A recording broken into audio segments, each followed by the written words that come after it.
আসসালামু আলাইকুম। প্রিয় দর্শক, অন্য মঞ্চের আলাপচারিতায় আপনাদের সকলকে আমন্ত্রণ জানাচ্ছি।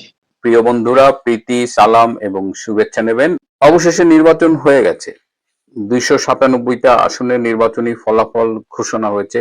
এই নির্বাচন নৈতিক দিক দিয়ে গ্রহণযোগ্য নয়। এই নির্বাচনের গুণগত মান কারচুপিতে পরিপূর্ণ, এটা নিয়ে কারো কোনো সন্দেহ আছে বলে মনে হয় না। এবং গণভোট, এমপি আসনে প্রদত্ত ভোট এর গোঁজামিল, সেটা আমি গতকালই বলেছি। সংখ্যা তত্ত্বের যে জটিল ধাঁধায় আটকে গেছে আমাদের নির্বাচন কমিশন। এবং একটা ছোট্ট তথ্য দিই, ইভেন ঢাকা গুলশানের যে আসন যেখানে তারেক রহমান বিজয়ী হয়েছেন, সেখানে মোট ভোট হলো 3,33,318টা এবং সেখানে প্রদত্ত ভোট দেখানো হয়েছে 1,40,999টা। সেখানে হ্যাঁ ভোট পেয়েছে 5,47,284। 3,33,000 ভোট, সেখানে আ ভোট পেয়েছে 5,47,000, ঢাকার একদম গুলশানের মতো একটা ইম্পর্টেন্ট এলাকায়। সো আপনারা বুঝতেই পারেন যে এই পরিসংখ্যান নিয়ে কি সমস্যা হয়েছে। এখন তারেক রহমানের নেতৃত্বে বিএনপি সরকার গঠন করবে, এটা নিয়ে কারো কোনো সন্দেহ থাকার কথা নয়। কে শপথ পড়াবে নির্বাচিত এমপিদের, এটি প্রথম প্রশ্ন। আমাদের বিশিষ্ট আইন বিশারদ, দুর্নীতিবাজ এবং চরম মিথ্যেবাদী এবং শিক্ষক নামের কলঙ্ক ডক্টর আসিফ নজরুল, তিনি কি সব ফর্মুলা বের করেছেন। একবার বলছেন যে প্রধান নির্বাচন কমিশনার শপথ পড়াবেন, একবার বলছেন প্রধান বিচারপতি শপথ পড়াবেন। কিন্তু যতদূর শেষ খবর পেয়েছি, শেষ সংসদের স্পিকার ডক্টর শিরীন চৌধুরী এবং ডেপুটি স্পিকার টুকু ভাইকে তাদের খোঁজ নেওয়া হচ্ছে। শিরীন চৌধুরী ঢাকাতেই আছেন, ডেপুটি স্পিকার তিনি কারাবন্দী, তার শরীর কেমন আছে খোঁজ নিচ্ছেন। এবং বিএনপি ভাবছেন যে সংবিধানের ধারাবাহিকতা রক্ষার্থে এই শপথ পড়াবেন স্পিকার ডক্টর শিরীন চৌধুরী। তো এটি এটি শোনা যাচ্ছে। এই নির্বাচনে যে পরাজিত হলো জামাত এবং এনসিপি, তাদের ক্ষমতায় আনার জন্য সবকিছু কিন্তু সূক্ষ্মভাবে রেডি ছিল। ডক্টর ইউনূসের প্রশাসন রেডি ছিল, ওয়াকার ব্যক্তিগতভাবে রেডি ছিল, এবং পাকিস্তানি গোয়েন্দা সংস্থা ও তুরস্কের গোয়েন্দা সংস্থা তারা মাঠে প্রচুর কাজ করেছে। কিন্তু আলটিমেটলি এটা ব্যর্থ হয়েছে। সেটা চেয়েও ইম্পর্টেন্ট হলো, আমরা ফেসবুকে বেশ কিছু স্ট্যাটাস দেখলাম, সেই স্ট্যাটাস গুলো দিয়েছে এনসিপির নেতারা। সার্জিস আছে, তারপরে হান্নান মাসুদ আছে, এরকম কয়েকজন, 4জন দিয়েছে। বিএনপি তাদের নেতাকর্মীদের বাড়িতে বাড়িতে গিয়ে অ্যাটাক করছে, ব্যাপক মাইর দিচ্ছে, কোথাও কোথাও গণপিটুনি। এবং খুব দুঃখজনক যে এনসিপির একজন তরুণীকে ধর্ষণ করে ফেলে রেখে গেছে। তো এই ধরনের অরাজকতা শুরু হয়ে গেছে এবং এগুলো অবশ্যই নিন্দনীয়। কে করছে সেটির চাইতে কথা হলো যে এগুলো কখনোই কাম্য নয়। কিন্তু যে ভাষায় এনসিপির নেতারা কান্নাকাটি করছেন, তারা এই মবের বিরুদ্ধে কথা বলছেন, তখন সেইখানে ট্রল হচ্ছে পুরো সামাজিক যোগাযোগ মাধ্যমে যে তোমাদের যারা মারছে তারা তো মব করছে না বাবা, তারা প্রেসার গ্রুপ। এই ডাস্টবিন শফিকের সেই বিখ্যাত উক্তি যে এটা মব সন্ত্রাস না, প্রেসার গ্রুপ। এখন সেই প্রেসার গ্রুপের হিট টের পাচ্ছে এই সার্জিসের বা এই এনসিপির তরুণ নেতারা। এদিকে আমাদের বিভিন্ন জেলার প্রতিনিধিদের সাথে কথা বলে জেনেছি যে মানুষ নির্বাচনের ফল নিয়ে আনন্দিত বা বেদনার্ত হোক বা না হোক, সাধারণ মানুষের কিন্তু একটাই উচ্ছ্বাস, অবশেষে ওই ইউনূস নামের আপদটা বাংলাদেশ থেকে বিদায় হবে। এই খুশিতেই বাংলাদেশের সংখ্যাগরিষ্ঠ মানুষ আজ আনন্দিত। এখন এখানে আরেকটা খুব কনসার্ন আছে যে জামাত যে 68 আসনে জিতেছে এবং এনসিপি জিতেছে আরো কিছু, সব মিলিয়ে বোধহয় 75-76টা আসনে তারা জিতেছে। এর মধ্যে 24টা আসন কিন্তু ভারতের সাথে সীমান্ত এলাকা। এটা একটা নতুন করে উদ্বেগের জন্ম দিয়েছে। কারণ এই সীমান্তবর্তী এলাকার আসনে থেকে জামাত জঙ্গিদের নিয়ে ভারতের উপরে নতুন কোনো ঝুঁকি তৈরি করবে কিনা, সেটা কিন্তু দেখার বিষয়। জামাত ইসলামী যে 68টা আসন পেয়েছে, এটাও কিন্তু itself the number is alarming. কারণ আপনি যদি এই ধরনের উগ্রবাদী মৌলবাদী দলগুলোর রাজনৈতিক ধারা বিশ্লেষণ করেন, এরা কিন্তু এই 50-60টা আসন দিয়ে শুরু করে একটা পর্যায়ে গিয়ে পায়, যেটা বাংলাদেশে অকল্পনীয়। এর আগে তারা সর্বোচ্চ পেয়েছিল 18টি আসন।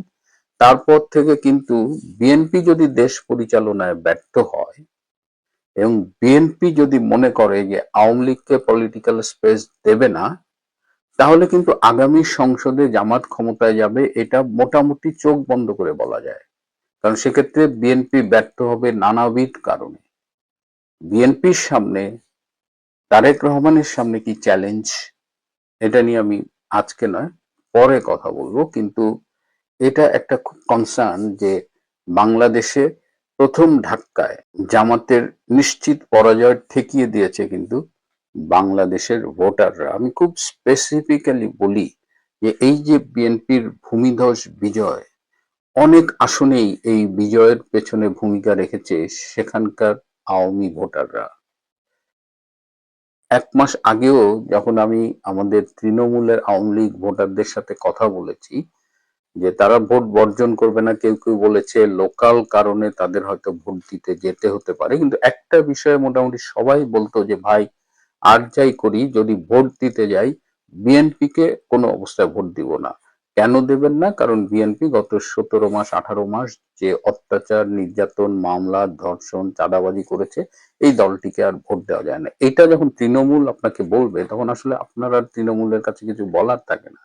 কিন্তু ঠিক ভোটের আগে আগে অনেক আসনেই তৃণমূল তার গত 17 মাসের নির্যাতন, কষ্ট, বেদনা এগুলোকে পাশে রেখে শুধুমাত্র জামাত ঠেকানোর জন্য অনেক আসনেই তারা বিএনপির প্রার্থীর পক্ষে কাজ করেছে বা অন্তত ভোট দিয়েছে।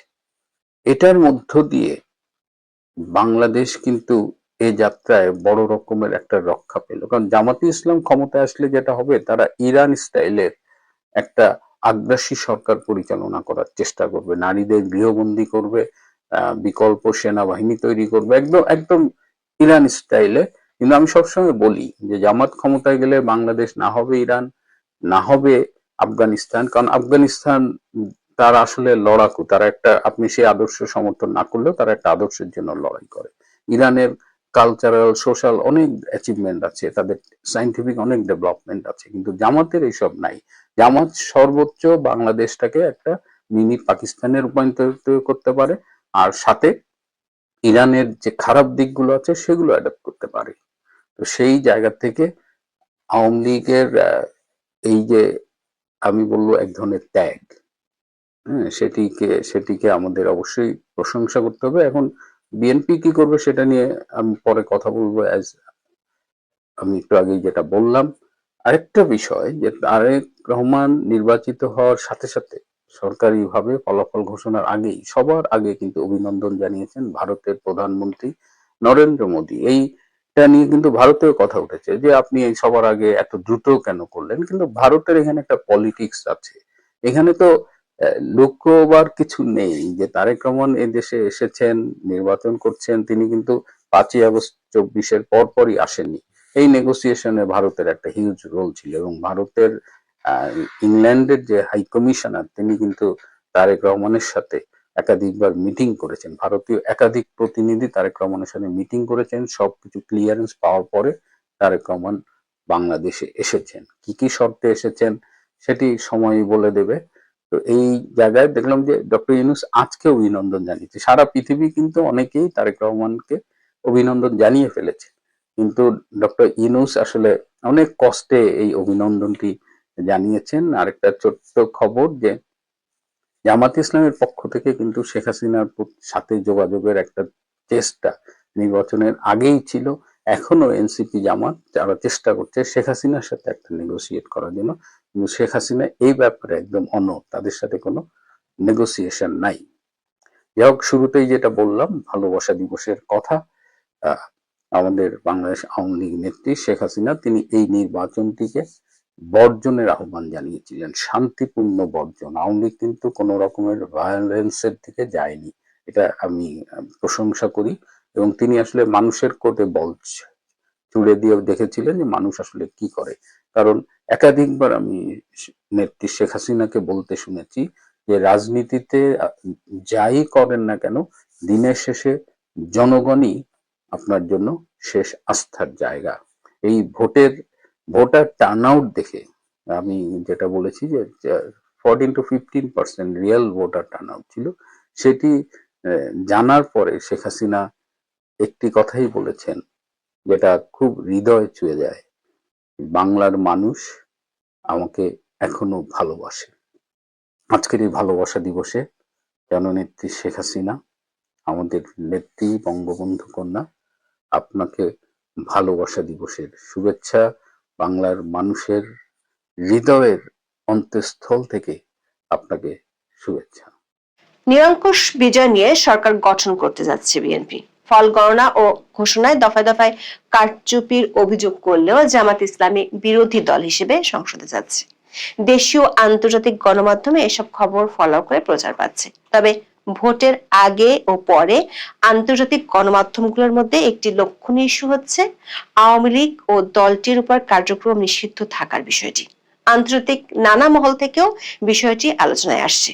কমনওয়েলথ ভোটের মাত্র একদিন আগে সরকারের সাথে বিষয়টি নিয়ে আলোচনা করেছিল, যেখানে সরকারের আইন উপদেষ্টা বলেছিলেন রিকনসিলিয়েশনের বিষয়টি পরে নির্বাচিত সরকার দেখবে। সেই নির্বাচিত সরকার এখন বিএনপির সাথে আলোচনায় বসতে আপত্তি নেই আওয়ামী লীগের। বাংলাদেশের সাবেক প্রধানমন্ত্রী শেখ হাসিনার ছেলে সজীব ওয়াজেদ জয় বলেছেন, দেশের প্রধানমন্ত্রী হিসেবে দায়িত্ব নেওয়ার পর তারেক রহমানের সঙ্গে আলোচনায় বসতে তার আপত্তি নেই। ব্রিটিশ টেলিভিশন ITV-কে দেয়া এক সাক্ষাৎকারে তিনি এই কথা জানিয়েছেন। গত বৃহস্পতিবার বাংলাদেশে যখন ত্রয়োদশ সংসদ নির্বাচন চলছিল, সে সময় ভিডিও কনফারেন্সের মাধ্যমে যুক্তরাষ্ট্রে অবস্থানরত জয়ের সাক্ষাৎকার নেন ব্রিটিশ সংবাদ মাধ্যম ITV সাংবাদিক মাহাতির পাশা। বাংলাদেশ সময় শনিবার ভোরে সাক্ষাৎকারটি প্রচার করে ITV। রাজনৈতিক উচ্চাকাঙ্ক্ষা নেই দাবি করলেও জয় বলেছেন তিনি বাংলাদেশে ফিরতে চান। বাংলাদেশের ত্রয়োদশ জাতীয় সংসদ নির্বাচনকে প্রহসন দাবি করলেও 24-এর আন্দোলন নিয়ন্ত্রণে দমনপীড়ন, তাতে আওয়ামী লীগ বা শেখ হাসিনার দায়, আওয়ামী লীগ সরকারের ভুল, শেখ হাসিনার মৃত্যুদণ্ডের রায়, তার দেশে ফেরার সম্ভাবনা, নির্বাচনের জামাতের উত্থান, আওয়ামী লীগের সংস্কার সহ বিভিন্ন বিষয়ে মাহাতির পাশার প্রশ্নের উত্তর দিয়েছেন সজীব ওয়াজেদ জয়। বাংলাদেশের ত্রয়োদশ জাতীয় সংসদ নির্বাচনকে সজীব ওয়াজেদ জয় দেখছেন প্রহসন হিসেবে।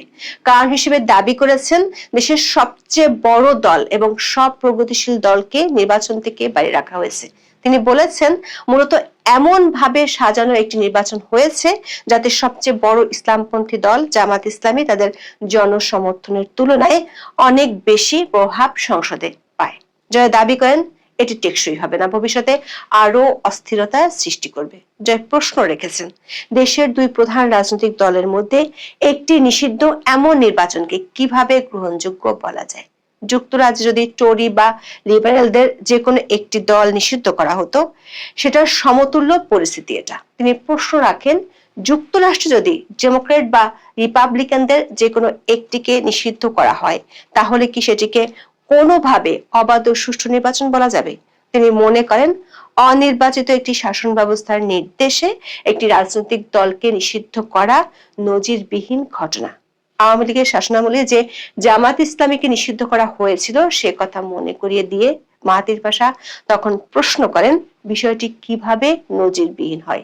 এই প্রশ্নের উত্তরে মিস্টার জয় দাবি করেন, আওয়ামী লীগ সরকার জামাতকে নিষিদ্ধ করেনি, তারা নির্বাচনে অংশ নিতে পারেনি আদালতের রায়ের কারণে। জামাত তাদের গঠনতন্ত্র সংশোধন করলে আবার নির্বাচনে অংশ নিতে পারত। ITV সাংবাদিক প্রশ্ন রাখেন, আওয়ামী লীগ আমলে 3টি নির্বাচন নিয়েও কারচুপির ব্যাপক অভিযোগ ছিল। জবাব দিতে গিয়ে শেখ হাসিনার ছেলে সজীব ওয়াজেদ জয় দাবি করেন বিষয়টি পুরোপুরি সঠিক নয়। তিনি বলেছেন, গত 3বারের মধ্যে প্রথম ও তৃতীয়বার বিরোধী দল নির্বাচন বর্জন করেছিল। দ্বিতীয়বারের ক্ষেত্রে নির্বাচনের আগে জনমত জরিপগুলো, এমনকি আমেরিকানদের করা জরিপ সহ সব জরিপে দেখা গিয়েছিল তাদের দল বিপুল ব্যবধানে জয়ী হবে। আওয়ামী লীগের নিরঙ্কুশ সংখ্যাগরিষ্ঠতা পাওয়ার সম্ভাবনা ছিল বলে তিনি দাবি করেছেন। এরপর তিনি বলেন, দুর্ভাগ্যজনকভাবে প্রশাসনের কিছু ব্যক্তি নিজেদের উদ্যোগে কিছু অনিয়ম করেছেন, সেগুলো তদন্ত হওয়া উচিত ছিল কিন্তু হয়নি। 2014, 18 এবং 2024 সালের নির্বাচনেও বিরোধী মতকে দমন, নৌকায় সিল মেরে ব্যালট বাক্স ভরার ব্যাপক অভিযোগ আওয়ামী লীগের বিরুদ্ধে ছিল। তাহলে সুষ্ঠু নির্বাচন নিয়ে কথা বলার মতো অবস্থান আওয়ামী লীগের আছে কিনা সেই প্রশ্ন করা হয় জয়কে। উত্তর দিতে গিয়ে 2014 সালের নির্বাচন ঘিরে বিরোধী দলের চালাও পোড়ার ঘটনা মনে করিয়ে দেন জয়। তিনি দাবি করেন আওয়ামী লীগ কাউকে নিষিদ্ধ করেনি। তার ভাষায় এটাই গত 3 নির্বাচনের সঙ্গে এবারের ভোটের মৌলিক পার্থক্য। মাহাথির পাশা প্রশ্ন করেন গত 15 বছরের দুর্নীতি, অপহরণ, গুম, মত প্রকাশের দমনের অভিযোগ এসব বিবেচনায় নিয়ে তার কি মনে হয় না যে আজকের পরিস্থিতির জন্য আংশিকভাবে আওয়ামী লীগ নিজেই দায়ী? জবাবে জয় বলেন না, কারণ একই ধরনের অভিযোগ বিএনপি ক্ষমতায় থাকা কালেও তাদের বিরুদ্ধে আনা হয়েছিল, অথচ এখন তাদের সেলিব্রেট করা হচ্ছে। 24-এর আন্দোলন নিয়ে এক প্রশ্নে আইটিভি সাংবাদিক বলেন, আপনি কি স্বীকার করেন আন্দোলন চলাকালে এমন কিছু ব্যর্থতা ছিল যা শেষ পর্যন্ত শেখ হাসিনার পতনের কারণ হয়েছে? জবাবে জয় কিছু ব্যর্থতা থাকার কথা স্বীকার করেন। তিনি বলেন, আন্দোলনটি শান্তিপূর্ণভাবে শুরু হয়েছিল, তাদের দাবি ছিল যৌক্তিক। দুঃখজনক বিষয় হলো 2018 সালে আওয়ামী লীগ সরকারই কোটা কমিয়ে দিয়েছিল। কোটা সরকার পুনর্বহাল করেনি। যারা আগে কোটার সুবিধা পেতেন তাদের পরিবারের করা একটি মামলার ভিত্তিতে আদালত তা পুনর্বহাল করেছিল। এরপরই আন্দোলন শুরু হয়। সরকার শিক্ষার্থী আন্দোলনকারীদের সঙ্গে বসে কথা বলতে ব্যর্থ হয়েছিল। জয়ের দাবি, জামাত ইসলামী ওই সুযোগ কাজে লাগিয়ে সরকার পতনের আন্দোলনের দিকে নিয়ে যায়। তারাই সহিংসতা শুরু করে, আন্দোলন সহিংস রূপ নেয় এবং আবারও সরকার তা মোকাবেলায় ভুল করে। বিষয়টি এত দূর গড়ানো উচিত ছিল না। মাহাথির পাশা জুলাই হত্যাকাণ্ড নিয়ে ক্ষমা চাওয়ার প্রসঙ্গে প্রশ্ন করেন। উত্তরে জয় বলেন, জাতিসংঘ 15 জুলাই থেকে 15 আগস্টের মধ্যে 1400 নিহতের কথা বলেছে, আর সরকার পতন হয়েছিল 5 আগস্ট।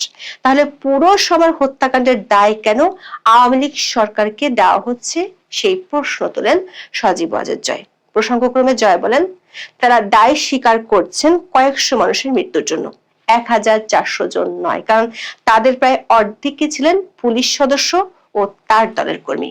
তবে তার মা শেখ হাসিনা কখনো কাউকে প্রাণঘাতী শক্তি প্রয়োগের নির্দেশ দেননি, শুধু যারা পুলিশ বা অন্যদের উপর হামলা করেছিল তাদের ক্ষেত্র ছাড়া। জয় জুলাই হত্যাকাণ্ডের বিচার নিয়ে প্রশ্ন তুলে বলেছেন, প্রতিবাদকারীদের হাতে সংগঠিত সব হত্যাকাণ্ডকে দায় মুক্তি দেওয়া, পুলিশ সদস্য ও সরকার সমর্থক কর্মীদের হত্যার জন্য আইনগত সুরক্ষা দেওয়া, যদি সেটিকে বৈধ বলা হয় তাহলে অতীতে যাই ঘটুক না কেন তার বিচারের প্রসঙ্গই অর্থহীন হয়ে যায়। তখন আর বিচার নিয়ে কথা বলারই বা মানে কি? যদি হত্যাকাণ্ডই গ্রহণযোগ্য হয়ে যায় তাহলে আর বিচার নিয়ে মাথা ঘামানোর প্রয়োজন কি? শেখ হাসিনার ফাঁস হওয়া অডিও রেকর্ডে তাকে আন্দোলনকারীদের হত্যার নির্দেশ দিতে শোনা গেছে বলে অভিযোগ রয়েছে। কর্তৃপক্ষের কঠোর দমন নীতির কারণে এত প্রাণঘাতী ঘটেছে কিনা সেই প্রশ্ন রাখা হয় সাবেক প্রধানমন্ত্রীর ছেলের সামনে। জয় আগের মতোই দাবি করেন, বিবিসি ও আল জাজিরা অডিও টেপের যে অংশটি প্রচার করেছে তা কেটে নেওয়ার একটি অংশ। আন্দোলনকারীদের বিরুদ্ধে কখনো প্রাণঘাতী অস্ত্র ব্যবহারের অনুমতি দেওয়া হয়নি। জুলাই আগস্টের ঘটনার জন্য মানবতা বিরোধী অপরাধে দোষী সাব্যস্ত করে আন্তর্জাতিক অপরাধ ট্রাইব্যুনাল ইতিমধ্যে শেখ হাসিনাকে মৃত্যুদণ্ড দিয়েছে। শেখ হাসিনা ভারতে নির্বাসিত জীবন কাটাচ্ছেন। তিনি যদি কখনো বাংলাদেশে ফেরেন তার সামনে কি অপেক্ষা করছে তা নিয়ে জয় উদ্বিগ্ন কিনা সেই প্রশ্ন রাখেন আইটিভি সাংবাদিক। জবাবে জয় বলেন, তিনি উদ্বিগ্ন নন, কারণ তার বিশ্বাস দেশের অন্তত অর্ধেক জনগণ এই নির্বাচনকে কখনো মেনে নেবে না। অতীতে আওয়ামী লীগ বারবার জামাত ইসলামী বা তাদের অনুসারীদের সন্ত্রাসী আখ্যা দিয়েছে, কিন্তু এবারে নির্বাচনে তারাই ছিল বিএনপির সবচেয়ে বড় প্রতিদ্বন্দ্বী। শেখ হাসিনার শাসনামলের দমন পীড়নের কারণে জামাতের এই পুনরুত্থান ঘটেছে কিনা সেই প্রশ্ন রাখা হয় সাক্ষাৎকারে। জয় তখন বলেন, প্রতিদ্বন্দ্বীহীন মাঠে খেললে পুনরুত্থান ঘটানো খুব সহজ। এখন সেটাই হচ্ছে। জামাত এককভাবে বাংলাদেশে খুব জনপ্রিয় দল নয়। বাংলাদেশের আদালত প্লট দুর্নীতির মামলায় সজীব ওয়াজেদ জয়কেও 5 বছর কারাদণ্ড দিয়েছে। এই অবস্থায় তিনি দেশে ফিরবেন কিনা বা দেশে যাওয়ার কোনো ইচ্ছা আছে কিনা জানতে চান মাহাথির পাশা। জয় বলেন, অবশ্যই এক সময় ফিরবেন। তারেক রহমান, যিনি দণ্ডিত হয়েছিলেন, তিনি এখন সম্ভাব্য প্রধানমন্ত্রী। এসব পরিস্থিতি চিরস্থায়ী হয় না, তাহলে কি জয় বলতে চাইছেন একদিন হয়তো তিনি প্রধানমন্ত্রী হওয়ার লক্ষ্যে দেশে ফিরে রাজনীতিতে নামবেন? উত্তরে শেখ হাসিনার ছেলে বলেন তার কখনো রাজনৈতিক উচ্চাকাঙ্ক্ষা ছিল না, এমনটা বলছেন না। একসময় তিনি বাংলাদেশে ফিরতে চান, শেখ হাসিনা কখনো বাংলাদেশে ফিরবেন কিনা সেই প্রশ্নে জয় বলেন তার কোনো সন্দেহ নেই তিনি একদিন ফিরবেন। তিনি বহুদিন ধরেই অবসর নিতে চেয়েছেন, তার প্রায় পুরো জীবনই কেটেছে বাংলাদেশে, সেখানেই তিনি স্বচ্ছন্দ বোধ করেন কোনো এক সময় তিনি ফিরবেন। তবে এই মুহূর্তে শেখ হাসিনার দেশে ফেরা একেবারেই নিরাপদ হবে না বলে মনে করছেন জয়। আরেক প্রশ্নের উত্তরে তিনি বলেন মায়ের ভারতে থাকা নিয়ে তিনি উদ্বিগ্ন নন, কারণ তার বিবেচনায় ভারতই এখন শেখ হাসিনার জন্য পৃথিবীর সবচেয়ে নিরাপদ জায়গা।